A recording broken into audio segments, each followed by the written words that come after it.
नमस्कार, सभी का स्वागत है आज के इस क्लास में। मेरा नाम विनीत पाठक है। सहायक विकास अधिकारी कृषि के पद पर मैं उत्तर प्रदेश सरकार में सेवारत हूँ। आज का हमारा विषय नैनो यूरिया है। नैनो यूरिया को लेकर पूरे विश्व में, बल्कि भारत देश में एक चर्चा आम है कि आखिर नैनो यूरिया का प्रयोग किसान कैसे करे, क्या इसके लाभ हैं, लागत को कम करने में इसकी क्या भूमिका है, और इसकी पूरी चर्चा देखते हैं। सबसे पहले इसको इफ़को द्वारा बनाया गया, इंडिया में लॉन्च किया इफ़को ने। नैनो क्या है, सबसे पहले अर्थ समझते हैं। Nano means 10⁻⁹।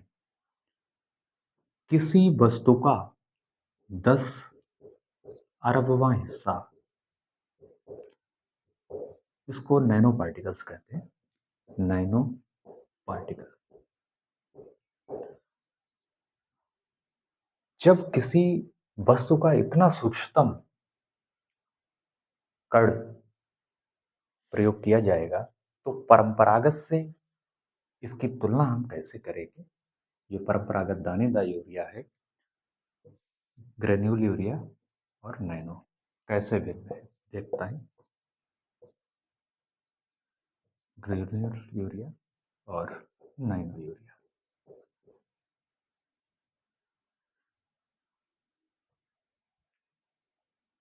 जो क्वांटिटी है वो यहाँ पर हमें ज़्यादा देखने को मिलती है। क्वांटिटी ज़्यादा आप प्रयोग करेंगे और यहाँ पर लेस क्वांटिटी।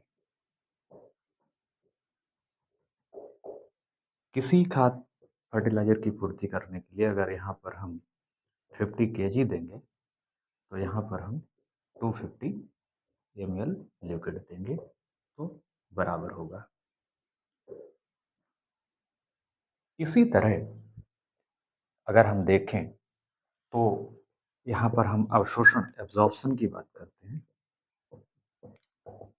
इसका मोर देन 80% है अवशोषण मृदा में, और इसका 32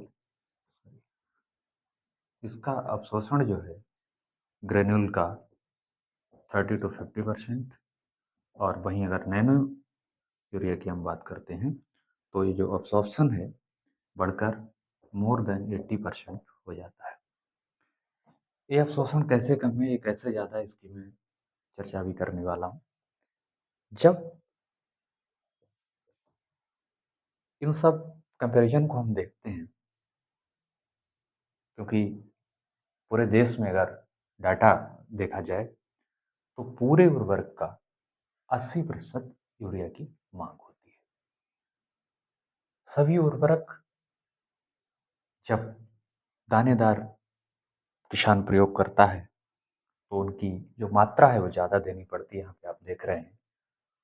और अवशोषण जो है वो यहाँ पे कम होता है, यहाँ पे ज़्यादा होता है। इसका रीज़न ये है, दानेदार उर्वरक को जो ग्रेन्यूल है उसको सॉइल सॉल्यूशन में जाना पड़ेगा। जब ये सॉइल सॉल्यूशन में घुलेगा तब पौधे को प्राप्त होगा, अन्यथा वहीं पर पड़ा रहेगा। इसमें चूंकि ये नैनो पार्टिकल्स में है, स्टोमेटा में जो रंध्र होते हैं, जो पोर्स होते हैं, उनके थ्रू इसकी अवेलेबिलिटी सीधे तौर पर डायरेक्टली पौधे को प्राप्त हो जाती है और इससे इसका अवशोषण जो है कई गुना बढ़ जाता है।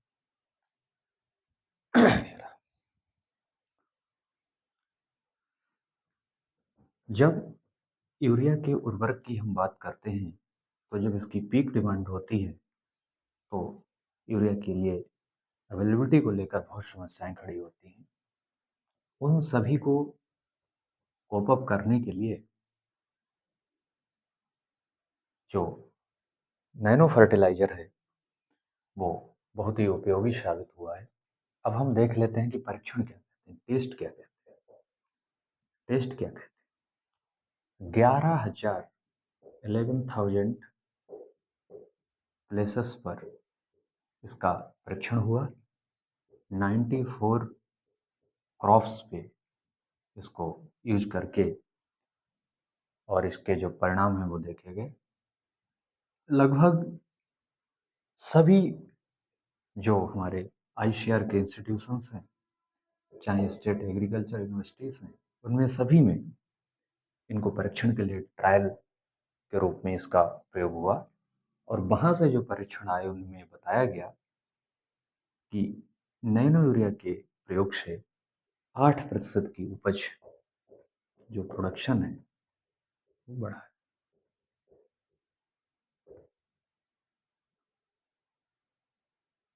साथियों, जो समय की मांग भी है कि हम किस तरह से कॉस्ट को मिनिमाइज करें और प्रोडक्शन को बढ़ाएं, इसमें नैनो यूरिया की बहुत बड़ी भूमिका होने वाली है।